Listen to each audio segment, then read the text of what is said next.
Alors Bible le Bible. Oyambi oyonkolo atindi oyambi nkolo. Oboyiye oboyinkolo. Sinon soki alingi a tombola posa oyo aye ya nzoto et surtout soki eza moteli tombola posa ya nzoto c'est-à-dire envie na ye ya makambo etali baposa ya bundumba alatisa yango poligami lelo na boyokani oyo ekozala pasi makasi. Je me rappelle de son visage. Quand nous sommes entrés, il se cachait un peu, mais j'ai déjà discuté avec lui, il ne connaît rien. Non, mais Wana, c'est le passé, ici, ça c'est le présent. Il faut me le dire d'avance, je ne peux pas lui perdre le temps. Vous voyez qu'il ne répond pas. Bon, par rapport à ce qu'il a dit. Bon, il a dit que, tu dois soutenir Kindumba Naye, donc c'est que pasteur Kassoza. Bon, avant de continuer, na la keliye nanumabe. Parce que Zofinga Zambe, Zamba Zindumba. Agar était sa concubine qui, parce qu'elle était Azalaki servante, topé mwana musala ya Sarah. Salomon. Nazo la qui s'est battu le loquet, Aibi et le côté. Azol, le docteur. Mon gars, il a Aibi et le côté. Nde, et si Kaoyu, Motonanzambi, entre guillemets, va soutenir la polygamie. Zamba Zandumbate, camarade. Dans la Kelio Mabe. Non, parce que David a Zandumbate. Kolakela Mutumabe, peut-être déjà permis dans la Bible. Abraham Tata a condimé Azaki Ndumbate. Rentrons un peu dans Genèse 1er. Genèse 2. Avait fait des cadeaux au fils de ses épouses, au pluriel. Esaïe 8. Et kotalisa ke nzamba bandaki ko se servir na bato lokola bilembo. Pona kotalisa ndaki, c'est pourquoi okomona ke azolo banzambe c'est une abomination. Genèse 25. Bible lobini. Pour Abraham, il y a le bigazaki polygame. OK. D'abord l'apôtre Paul a dit que celui montaro te makambo biso to memite ezalanja utina likolo ala ke la mamade. Bango babale ngai nzambe na balaki bango banso babale bapesi ngai nzambe bana ya mibali pe ya basi. Verset 4. Basi nai. C'est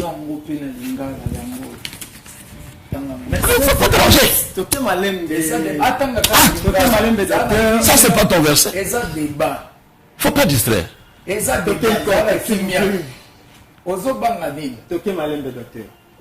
Même à l'école, un enfant qui dérange, on l'exclut de l'école. Oh, il y a le mec qui est prostitué, ni polygamie, est-ce qu'il y a un magasin? Dans le bus qui monte, il y a un mot qui carrosse, qui dans le bus qui est dans CCTV. Finalement, à Ekondima, non, Zambaza polygame.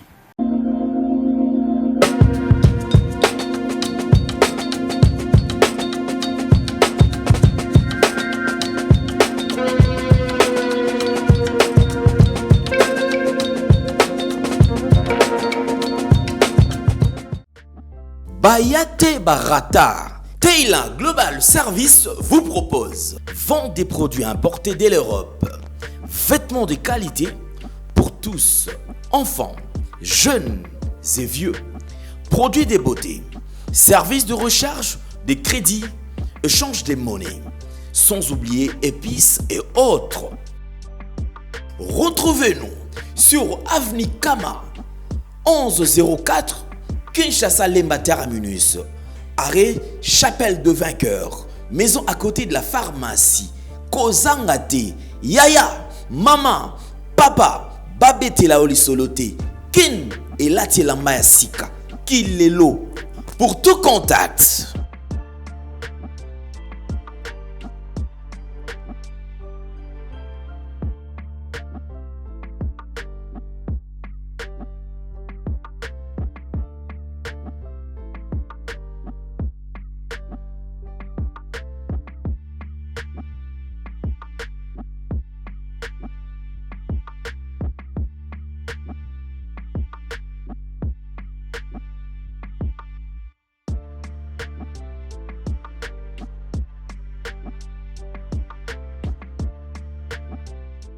restera pas impuni, c'est lui qui dit les mensonges, périra à beauté. Nabino Bandeko Balandia, Magique Télévision, tout le qui était Bozali, Susubaïke, Bosso Petandoike Nabino, pour la Kolanda, une fois de plus, émission Nabino Wapi, et qui déjà Sango, Bisca Zambino, Bossolo na église, Oyo, ezali bongo wabino de kocho ne fois mbakachak autrement dit mesana les soldats du Christ tobi tozalia ona kachali tono na mambi miso il kaka na ba ecclesia na abiso mbote bonjour na cordon abiso trésor nje katoko ainsi que madame Chantal Bière azali DG merci à madame Panjou Magali azana sina caméra ainsi que Tarquin Ngongolo na bangonde tokoyeba bongo ko lekisa baba momana bande ko nyonso boko landa biso de partout ba message na bino ba suggestion na bino eza kokoma toliki ete nangolu ya tata nzambe mokeli ya likolo pese tokokoba be ikoke lo okendo toye lelo kote fela a makanisi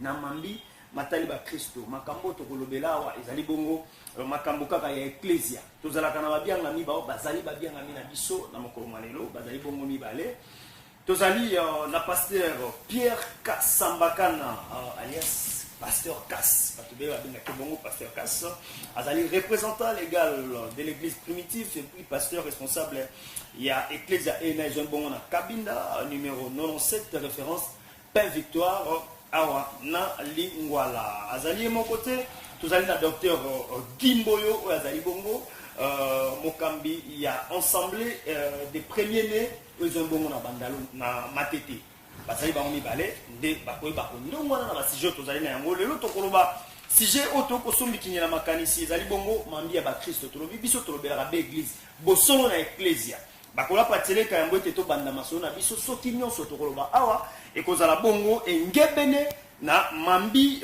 matali bibilia tozali bongo na thème na biso tokoloba ezali bongo Biblia et l'obini na o itali libala. Qu'est-ce dit la Bible par rapport ya libala? Basali wana ba auto bien na tongo ya lelo toke pa pasteur Kass. Ici on se tient na komba pasteur Kass, Pierre Kassambakana, mbote na l'homme de Dieu. Mbote. Bonne santé. Santé ezali madame. Nangolo na ya we. Nangolo na ya. On s'est préparé madame. Nani. La sijo to kolobela.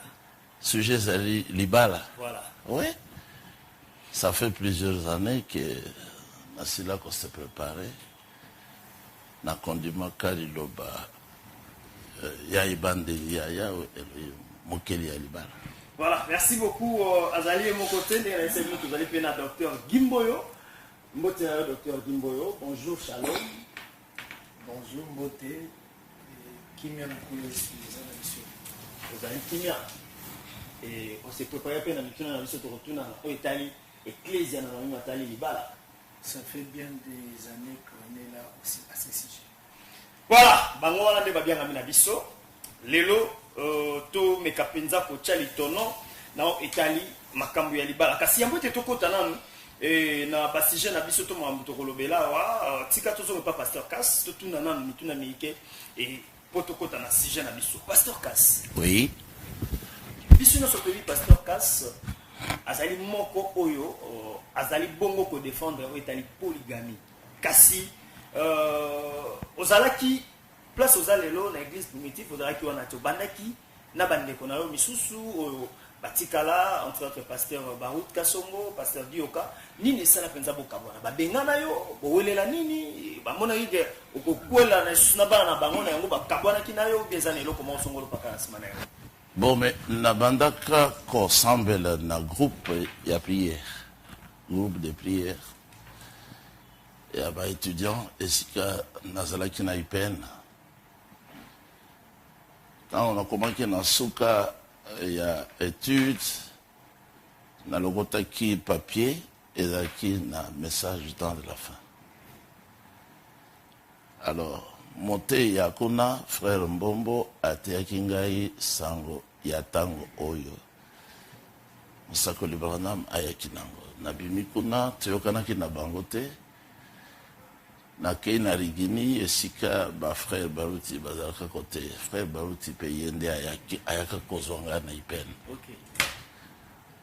esaki ngai ye wewe bolinga na ngai totambolaki na ye mpe na bakongo mpona évangélisation ata awa kokendeke na bagroupe de prière kotika ye ateya sikoyo 2 ans après ye abandi koloba na ngai par exemple na ndeko Toma amema biso pembeni asalaki tozala barebelle contre moto oyo ayaki na sango awa Evan Frank to résister ye alors eloko wana ebendaki esalaki ke basala conférence bate ya rigini tosalaki conférence balobaki na ngai nalobaki polele ke rigini assemblée na biso ezali na kokufa moke tozali na batei awa bazali responsable très influent se rebelle déjà na molongo ya Nzambe bazali contre tata moto ayelaki biso sango awa bato nyonso bakamoki balobi banani wana parce que bazali milieu mabe pesa kombo na bango nalobi me bazali awa balobi te pesa kombo na bango tobenga na milieu mabe wana alors nalobi ndeko baruti ye wana azali contre frère Funga moninga na ye frère Mali ye wana pe bazali babale bazali contre bazosala politique bazosala bato bazoloba na bango na CC bazoloba na assemblée te bazosala politique réunion wana pe esokaki ndenge wana balobi bosala une semaine bozonga lisusu makambo wana ezali ya motuya tokei après une semaine babengisaki biso balobi frère Kas bandela na bandeli liboso na bandela balingaki babunda frère Baruti na frère Ngoma parce que frère Ngoma alobi makambo ezali ya motuya makasi esengeli na enregistre ya makofi na enregistré na bomba Baruti asalaki boxe liboso aza boxeur alors atelemi alobi te mais azalaki mpe pasteur te okoenregistre te balingi vraiment babunda kola Ngoma azalaki humble atikaki na ye koloba lisusu balobi bon boya lisusu dans une semaine ezalaki difficile soki une semaine eleki tokobengisa bino lisusu tokendeki ntango babengisaki biso tokomi na midi oui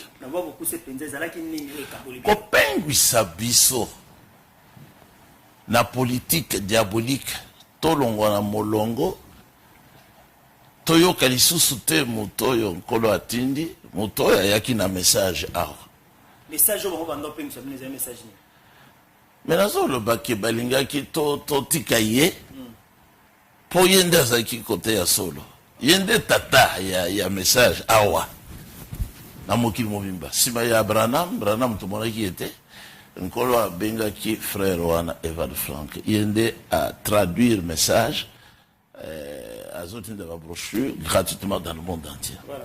Alors Bible le Bible oyambi oyo nkolo atindi oyambi nkolo oboyi nkolo c'est la loi de Dieu pour naître de nouveau pour aller de l'avant pour comprendre. Eza na ngoteke bokabwana po yo oza polygame oza na basi ebele bango tango wana tozaki na problème ya polygamie te problème tolongo balongola ki biso na rigini yango wana. OK. Bazali ko benga biso ba franquiste parce que tolobaki mais sengeli totikana na moto yo nkolo atindi boboyi Nzambe c'est fini.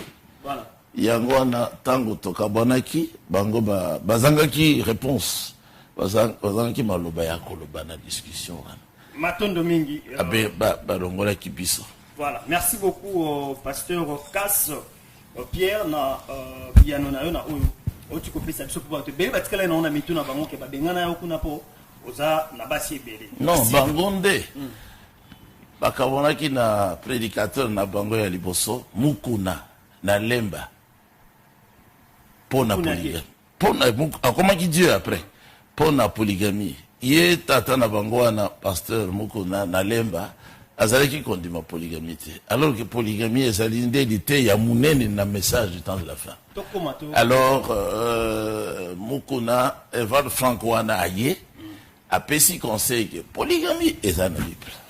Soki bolingi polygamie te bokolongola mikanda nyonso eza na Bible, ya ba David ya ba Salomo bokotikala na Bible ya ndenge nini. Ale ye wana silikaki bakabonaki na frère Frank nde babaluti batikaki pe mukuna wana pona polygamie, bango nde batikaki mukuna pona polygamie bake kosala lisanga ya rigimi po ba soutenir polygamie, mais ngai na bango tosonaki te likolo la polygamie.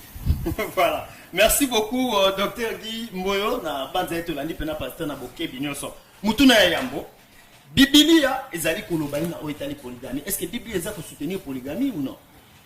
D'abord, conception ya kososola ke balangi nyonso esengeli bayeba zamba zaka na likambo nyonso ni bandeli na yango. Soki zamba aza na bosenga a institué la polygamie, a constitué yango dès le commencement ya eloko ya ti. Likanisi ya nzambe ne bandeli eza polygamie. C'est pourquoi okomona ke bandeko bele bazo se sambrier bazo zana ba difficulté makasi au sujet ya likambo yo etali libala. D'abord libala eza likanisi ya nzambe. Zamba kanisa ki nini na ebandeli pona etali libala. Donc komona ke répartition na marche ya tango na ndenge Biblia nzamba za kotambola na bayeba bandaki na biso. Na bayo bazaki liboso na biso na bayebaza baine. Okomona ke nzamba cha molongo libala ezala avant la loi na Eden, libala ezala après la loi na Eden, libala appelle sous avant la promulgation de la loi ya Moïse 430 ans plus tard, na libala après la promulgation de la loi. Et na libala dans ces temps-ci que nous sommes. Comment on a que difficulté makasi que monta soutenir polygamie. Sinon ce qu'alingi a tombola posa ya yanzoto. Et surtout ce que ont été. Tombola posa yanzoto, c'est-à-dire envie na ye ya makambo etali ba posa ya bundumba ala tisango polygamie lelo na boyokani yo. Et vous allez passer makasi. Voilà, merci beaucoup pasteur Kass. Point de vue par rapport au docteur. Je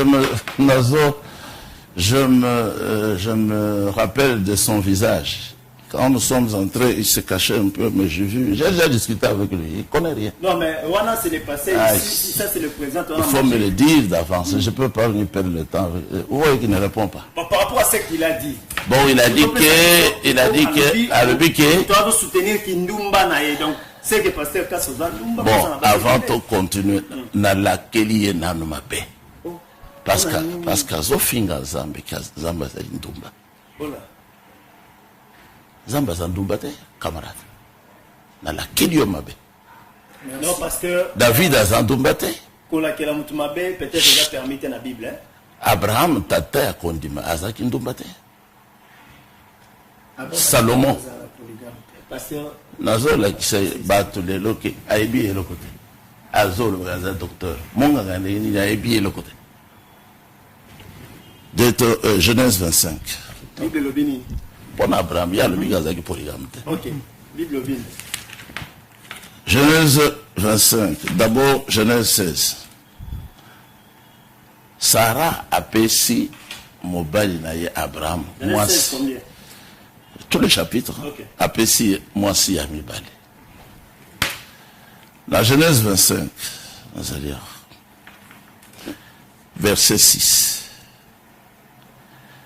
Abraham laissa à Isaac tout ce qui lui appartenait. De son vivant, il avait fait des cadeaux aux fils de ses épouses. Oui. Voilà l'Ancien Testament.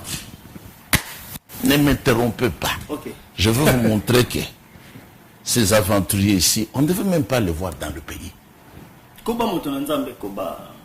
Mais il y a les Anciens Testaments. Où est l'Ancien Testament? Où est la Genèse? Ok. Ebandeli. Il y a le bique na Ebandeli. Il y a les polygamie. Tous allés on a Genèse. Où est les boyokani ya kalate? Où est tous allés na Genèse et Bandeli. Ancien Testament, il y a qui sima ya Abraham 400 ans natango ya Moïse. Wana mute ata mokwa banda basango tina bango baibite. Moïse ndaya ken Ancien Testament. Oyo ba Abraham tozali natango ya ngolu la grâce. Grâce ya natango ya Yesu te. Jésus azali mwana ya Abraham. Mais liboso ye Jésus aya c'est la kamaki na Abraham na tango ya kondima. Abraham oyo ndazali tata na ngai na kondima. Bible zoloba ke tata na ngai ngai mondimi ya solo tata na ngai yo Abraham tata ya Jésus Christ. Yo kanisi ke Nzambe akokende kozwa lokola tata na ye na mosuni ndumba. La des aventuriers. Donc tala. Ses épouses au pluriel de second rang. Donc, Adam aussi.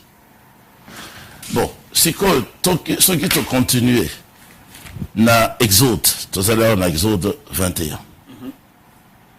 Exode 21. Dans le verset 7. Oui. Ce qui mutu azui mwana mwasi ya esclave pour akomisa ye moko ya basi comme l'une de ses femmes.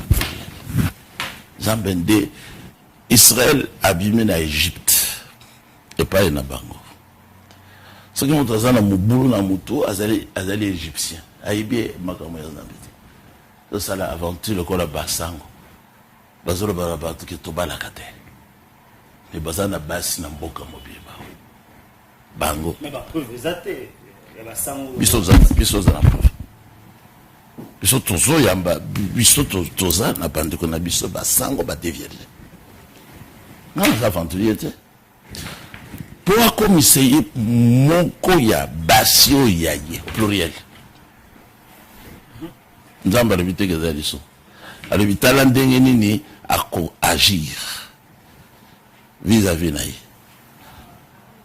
Ce qui a joué, moi si une autre femme, a kobosa nate droit, ya moi si ya libosa. A kole isaye, a kolati isaye, a kotika te kosanga na ye na zoto. Donc ce qui mutu, baza na liboma. À quoi il y a discuter il bien le côté. Moi tolérance. Bon si quand tu es dans le Nouveau Testament. Non, toi qui malembe, Nouveau Testament to koma to tika. Zélan. Zambé moko yoy Ézéchiel 23. Le Seigneur m'adressa la parole. Alors Bibo, toi moi na moto yoka histoire ya bana basi babali. Tango bazaki bana elenge bilenge bakomaki ba prostituer na Égypte pas na bango kuna bazaki ko vivre bango babale ngai Nzambe na balaki bango banso babale bapesi ngai Nzambe bana ya mibali pe ya basi. Verset 4. Oyo alebi ke prostituer nini polygamie ezali est-ce qu'il y a un magasin dans le bus qui monte il y a beaucoup ceux qui calent ceux qui non dans le bus qui est dans CCTV finalement à écondiment non zambaza polygame banda mokolo na asaka na sur na ngaite. Voilà, merci beaucoup na bango docteur Dimboyo oyoki ba propos et puis analyse ya pasteur Cass et okoki pour répliquer na Ronobani parce que après si biso ba preuve si réellement Yesu Nzambe asa polygame. Je peux prouver bien si c'est le contraire, on pouvait bien sûr dans ma commune. Là, se rendre compte que des voisins ont des difficultés belées à temps à Bible. Parce que dans la zone de Genèse, il faut associer à beaucoup de bandés. Dans le mot Sazoko Mabouko, Naimoni c'est les Zamba Pesaki. Au côté là que moi, Abraham Abalaki. c'était Sarah. Agar était sa concubine qui, parce qu'elle était Azalaki servante, topé mwana musala ya Sarah. Tant Sarah koufi, vous pouvez remarquer que Abraham a été bala mwasi mususu na komba ketuma. Ndepa wapi ba bikolo mususu ya kikoki. Mais na komona ya Thomas Paul tanga zoya na élément oyo kopesa ndakisa. Thomas Paul azozwa Sarah na Agar. Une allégorie. Une. Ce n'est pas un. Akangi yango mibale. Atalisi yango pona komema kotalisa nini ke basi mibale oyo bazali ndakisa ya boyokani mibale. Boyokani ya montagne ya Sinaï na boyokani ya Sion. Ça c'est l'explication que ça m'a pas bantoma. OK. Toye na buku esika oyo ndeko azali kotanga natanga na lingala. Ekoza malamu mingi parce que na moni ndeko azana mwa mobulu makasi. Verset 6 oyo azwaki ya Abraham. Na bandi na verset 5. Abraham atikaki bomengo na ye nyonso na Isaac. Ça c'est verset 6, il y a Genèse 25. OK. On vu verset 5. Verset 6. Kasi liboso te akufa. Apesaki makabo epai ya bana ya basina ye nyonso ya makango. Donc Bible est différenciée moi si légitime na makango. Natangi na lingala. OK. Pe atindaki bango bakende kofanda epai moi ebimaka mosika ya mwana na ye Isaac. Nde esika oyo moto na nzambe entre guillemets azo soutenir la polygamie. Rentrons un peu dans Genèse 1er. Genèse 2. Moto azoki likanisi ya libala Yahweh. Alobi ezali malamu te mobali azala ye moko. Alobi te nasalela ye basi abi asalela ye mosungi oyo akokani na ye. Soko tali mpe ntango nzambe asali ewa abimisa mikuwa misato te ni mibale. Peut-être passer vous en a problème moko ya grammaire sur l'adjectif pendant que je sais qu'il est un professeur. Adjectif eza wapi? Nakoba nakoya ayebi te azomekola ngai adjectif eza wapi?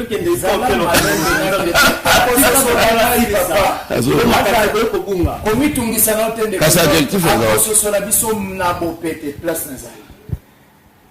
Prophète Adam atalisi souci ya nzambe na libala avant la promulgation de la loi à Genèse 2 verset 16 à 17. Adam ekosakola pe likambo ya libala ya mobali moko na mwasi moko na sima na ye komona ewa. Alobi mbala oyo sikoyo mobali akotika moboti na ye ya mobali moboti na ya mwasi akosangana na mwasi obe moko babite na basi. Wana ezalaki likambo ezalaki epai na Mose motei pe mosakoli ya bosengi. Matthieu 19:5. Naza nanu na mokanda ya Genèse. Wana litatoli epai Yesu. Tangu mosakoli atalisi bongo, c'est qu'on reconnaît d'un prophète. Il faut koyeba ke ndeko aza na ba difficulté que tango azosimba buku ya Ézéchiel, il est dans l'une des paraboles. Parce que mosakoli osé na chapitre 12 verset 11 alobi ke nzamba talisaki pe moniseli pe a proposaki ba parabole pa basako. Raison pour laquelle okomona ke tango Yesu aye lokola mosakoli esengelaka tango ya pena nzela koloba masese. C'est-à-dire langage caché. Je me suis posé la question. Prenons l'écriture une par une mokambi ya débat. Tokende na débat likomi moko moko tolimbola yango. Dieu se répète dans les temps. Wana tokolala yango tokozwa moko sima ya moninga totuni tokaboli moko na moko. C'est ainsi que je prends l'écriture il y a Genèse 1er. Genèse 2. Na Genèse 2, Nzambe tanga kopesa Adam, mwasi, apesa ebasi. Ecclésiaste 1er, verset 9 à 10. Ekolbake, ezalaki, yango wana ekozala.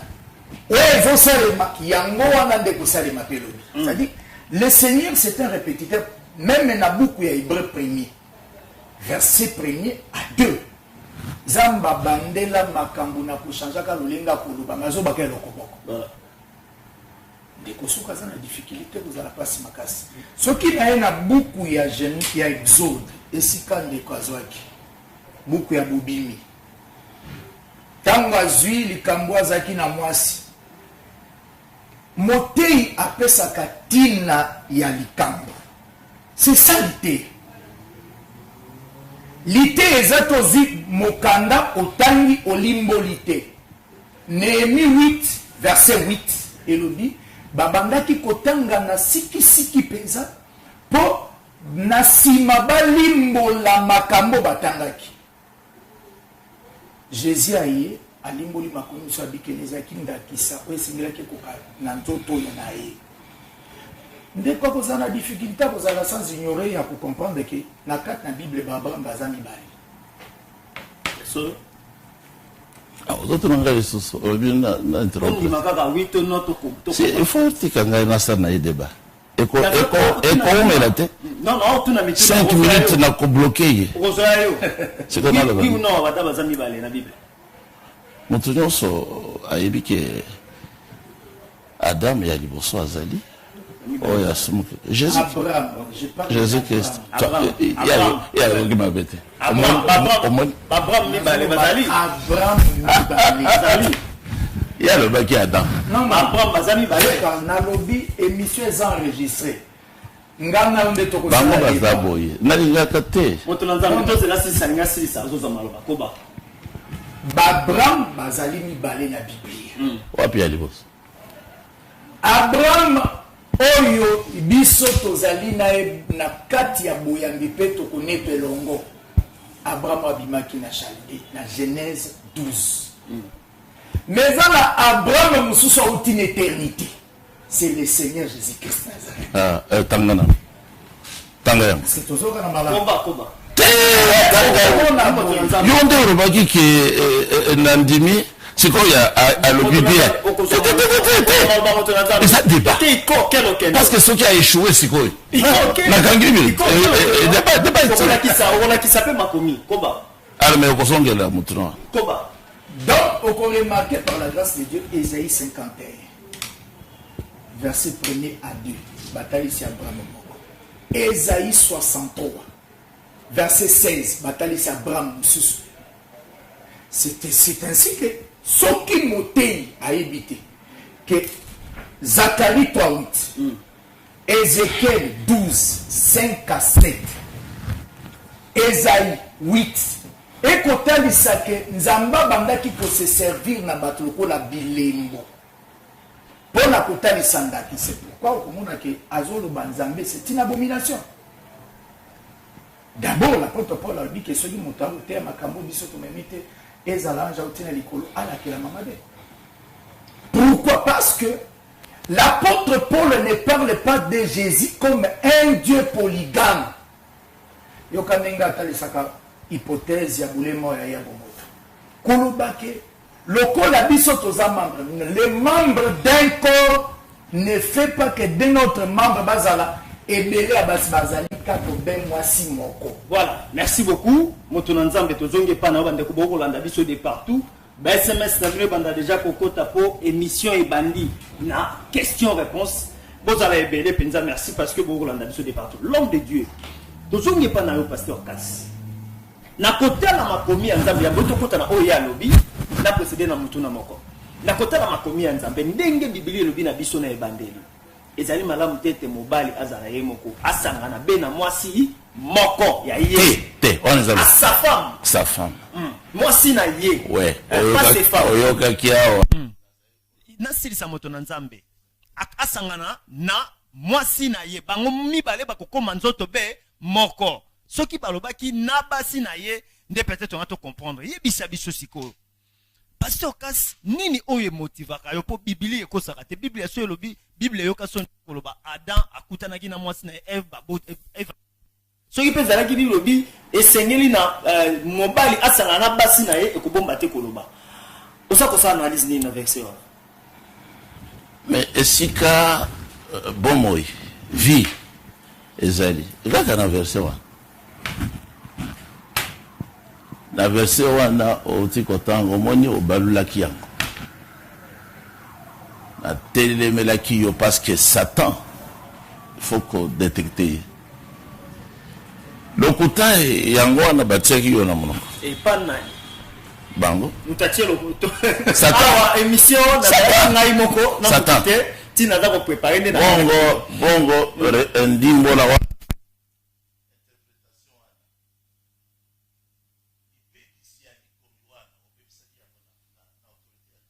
koba mtabebise loko azali te na lobi na yo ezali malamu tete mwasi mobali azala ye moko esengeli asangana na mwasi na ye bango mibale bakoma nzoto be moko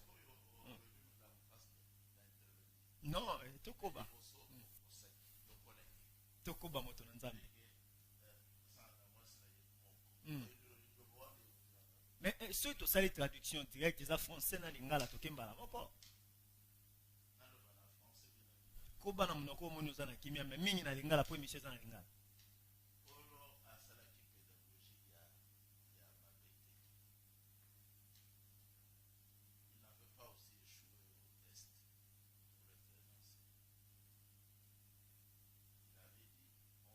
toke lingala papa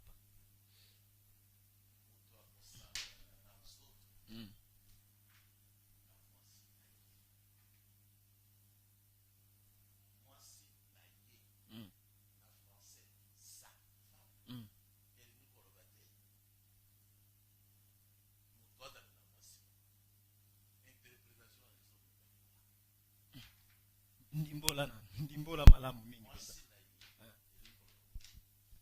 Genèse 16 Abraham azwi mwasi ya mibale bapesi ye na mwasi na ye ya liboso moko na moko azalaki mwasi na ye Abraham na Genèse 16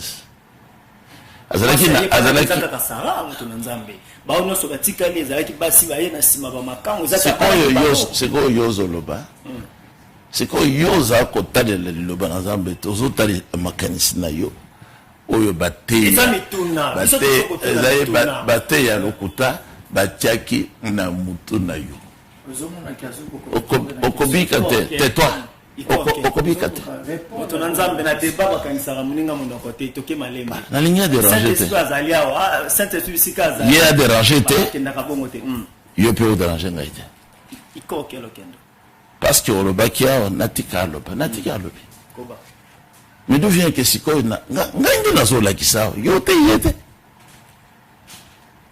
awa nazolakisaki eloko babengi sa femme sa chemise son pantalon elingi koloba te pantalon moko eza kolakisa appartenance likonzami nkolo eloko ngambe na te makambo oyo ba adjectif possessif eza ye te pluriel eza se sa te moto na nzambe sikoyo olingi naloba ou bien yo nde oyebi natika yo place éclaircir opinion mais ne me dérangez pas quand le maître enseigne il y a un temps où on doit le laisser enseigner et il y a un temps où il accorde aux élèves de poser des questions donc c'est que yope au salaire qui école primaire mabe le collège moto na nzambe tokende balembe donc tala nyana le bagé na yo docteur zalaki docteur passer à ça na tangeli yo awa kaka na Genèse atangeli yo na Genèse 25 olobi se ezalaki te se yango Abraham avait fait des cadeaux aux fils de ses épouses, au pluriel. Te, yango.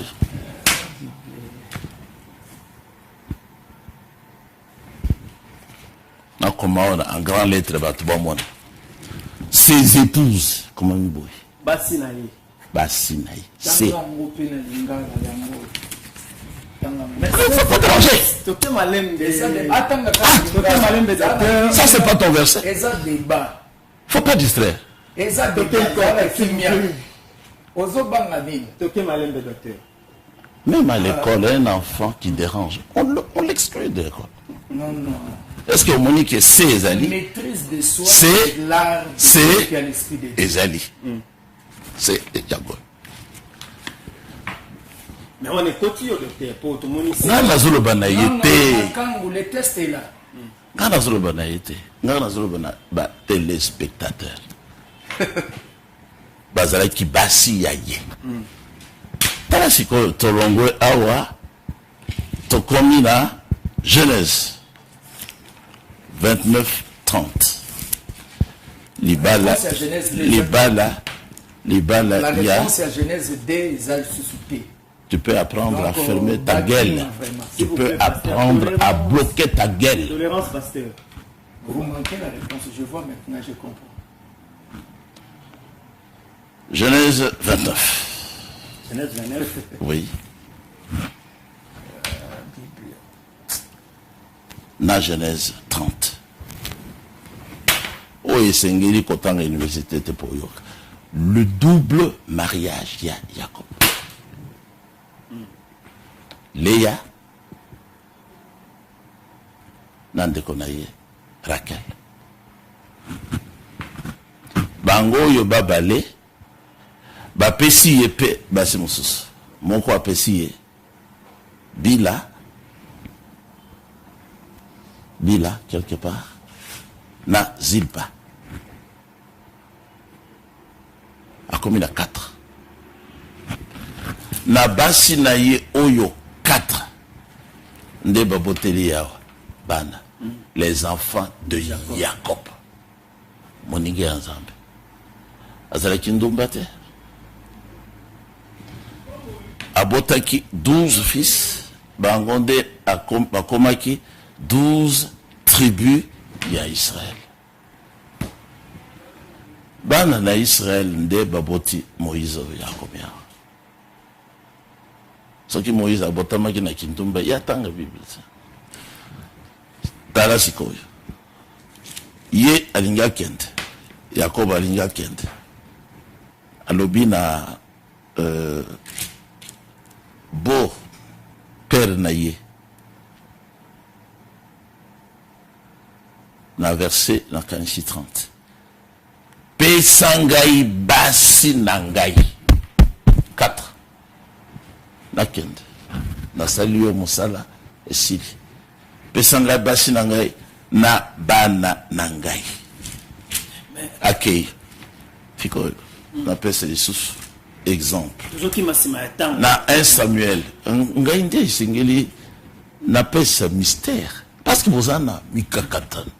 Pour na koyoka verset moi. Mais il y a zone de manote. Ngana zana besoin d'être. On a maudit déjà. Talao, verset 20. Banda pe ko modi batukala. Mais bazozo malédiction. Bazo avancer kaka. Nani. Malédiction est une koloba olongolié de la présence de Dieu. Voilà. Tangelanga. Maudit soit celui qui couche avec une de femmes. Une des femmes, pas de de femmes. son père. Des femmes de son père. Parce que. Car il porte ainsi atteinte au droit de son père. Et tout le peuple répondra Amen. Est-ce qu'il y a un Amen? Ou bien il y a un moto? Et ça, motuna, yo, au télémi la Bible. Au télémi la Bible. Non, vient de ça, monsieur. Dans l'Ancien Testament. Quand c'est comment?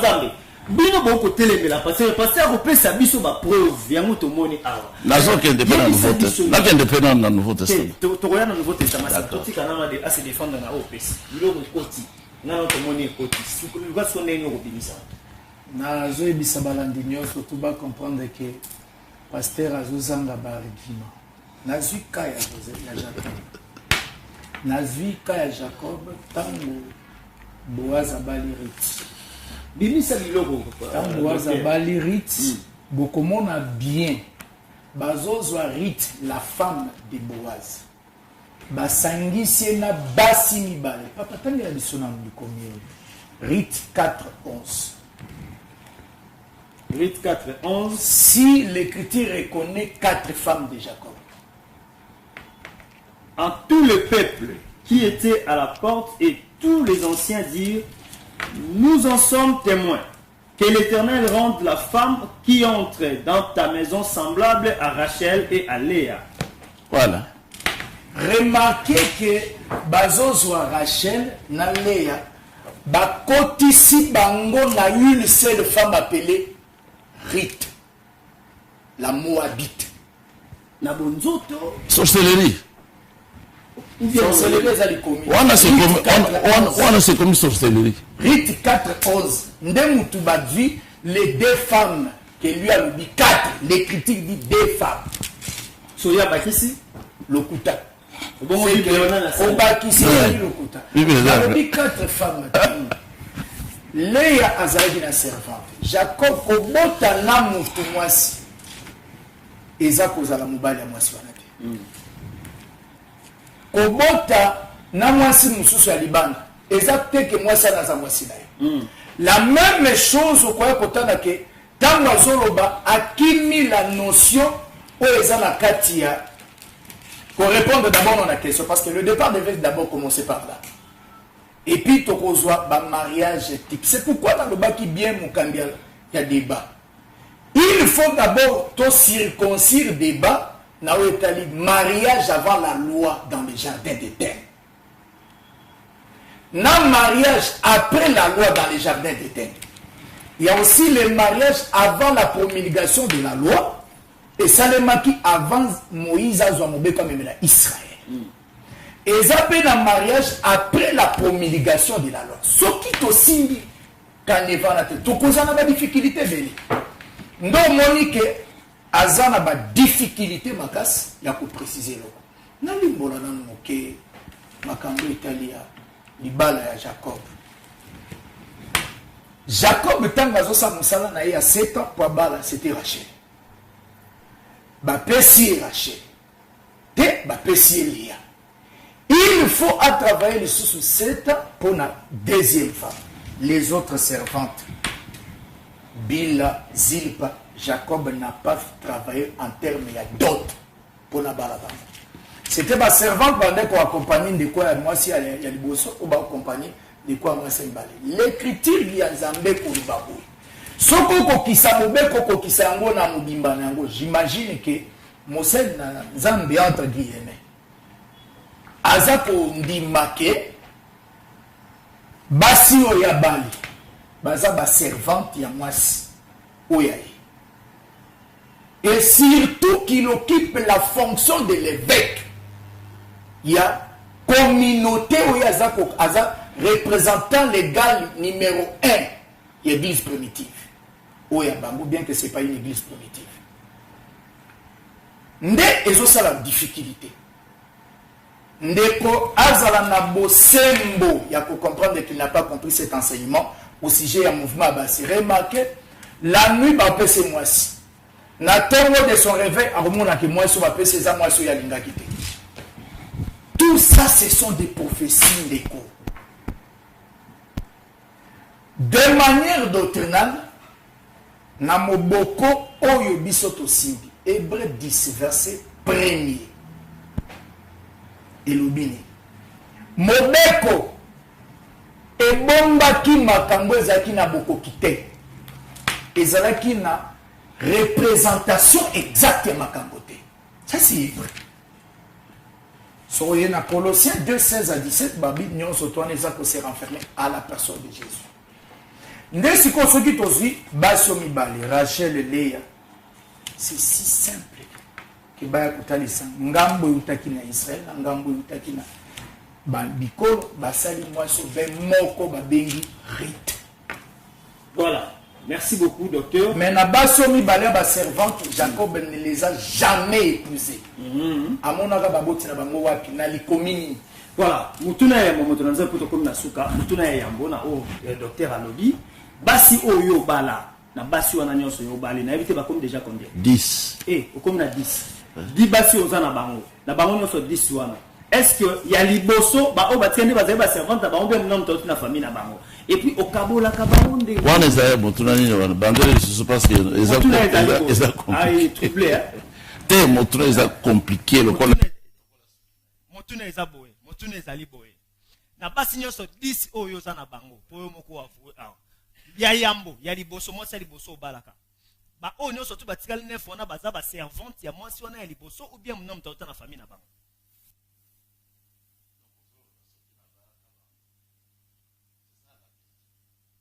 Na basi oyo bala soki te po yo mo bali di basi voilà na basi wana nyonso 10 obala soki bango nyonso 10 wana obala bango ya liboso o bala mwasi ya liboso po nef wana balanda baza bakitani na ye bazaba bazalaki bana misala ya wana te bien mutu na famille na bango te mutu na mutu ndasi à comprendre te mwasi nyonso tina pas na bango na ke bible na wapi pona basi wana nyonso 4 ba bible bible le bi wapi mutu na nzamba le bia autant ça mutu na nzamba c'est aventurier. Est-ce qu'il y a péché réponse à ta moko et si kanini nzambe aboyi polygamie exact Azar moi difficulté on n'est pas encore arrivé alors kaka boy comment tu difficulté azar kaka boy moto azar boy est-ce que vraiment qu'on comprend comment tu ngisana te tozana yo ezali banda bible nini polygamie kasi polygamie yango ba lelo to mona ba pasteur bazali awa baza ko telemela otikali kaka yo moko yo bonité yo so baza supposa na ba lingité kasi mikolele kio yezani nini bagay kuta ba onda mituka mais ba balité baza ba si moko prostitution bango o monde aseki bakuta ba onda mituka musala na bango ba hypocrite pena zo kosate bazali nde jaloux na pasteur Casse parce que ngana azali vraiment indépendant. Nous vous aimons beaucoup tous ça ngana azali vraiment indépendant.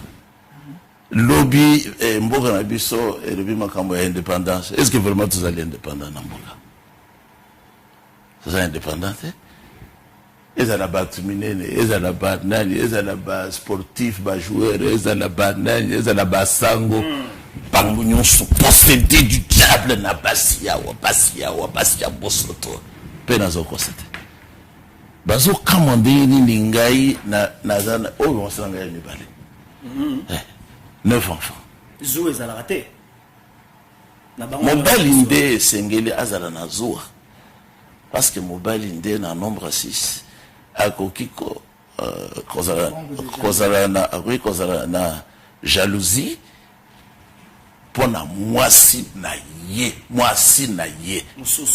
te mwasi na ye akoki kolinga te moto atourne zinga na mwasi bon sikoyo jalousie ekoki kozala y a pas de problème mais jalousie epekisami na bana na nzambe mais nzambe ye akoki kozala jaloux azali pe komona ye el kanaye azali jaloux alingi te komona nzambe mosusu pembeni na ye donc polygamie epekisami te tala awa ndenge nkolo nouveau testament Matthieu 25 parabole des 10 jeunes vierges.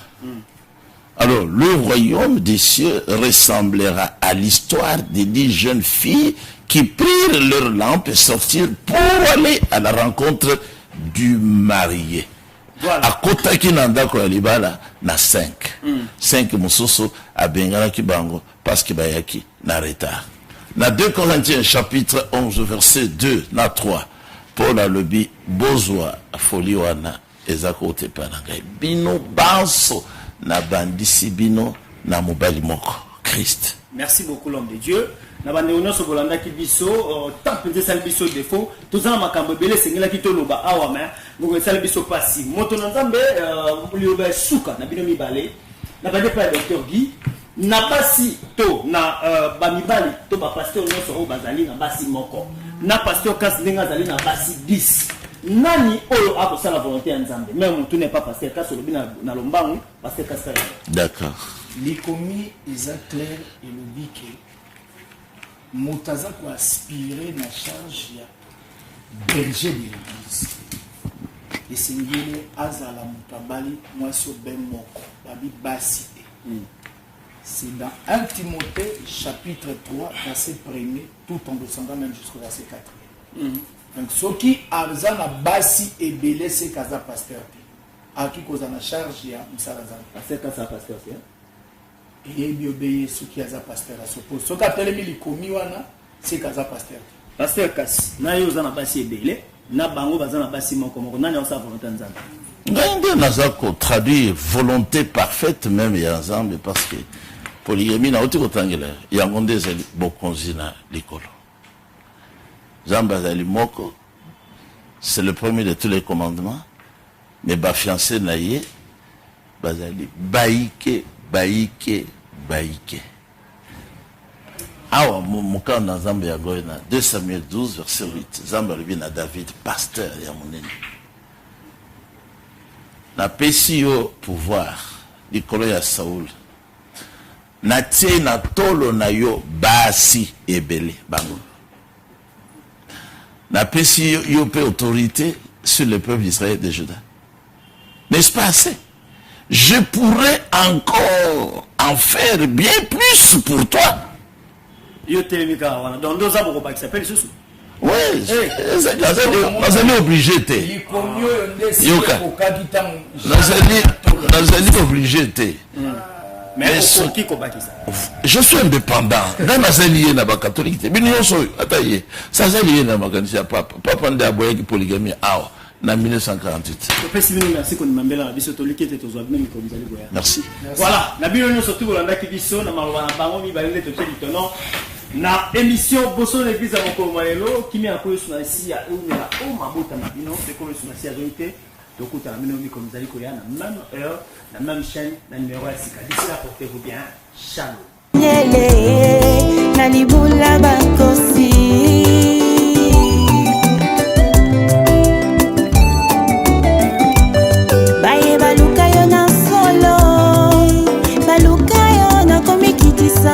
omimonisa na bango ponini nanga te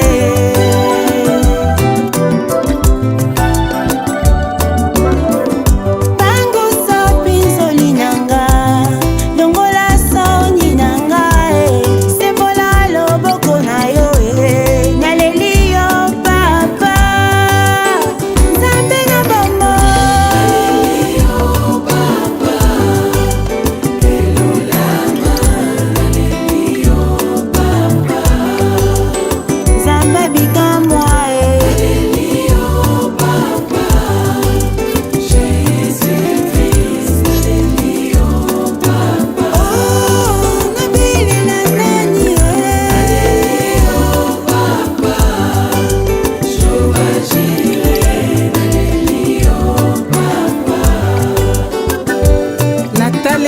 nzambe oyo bongwanaka te yoka kolela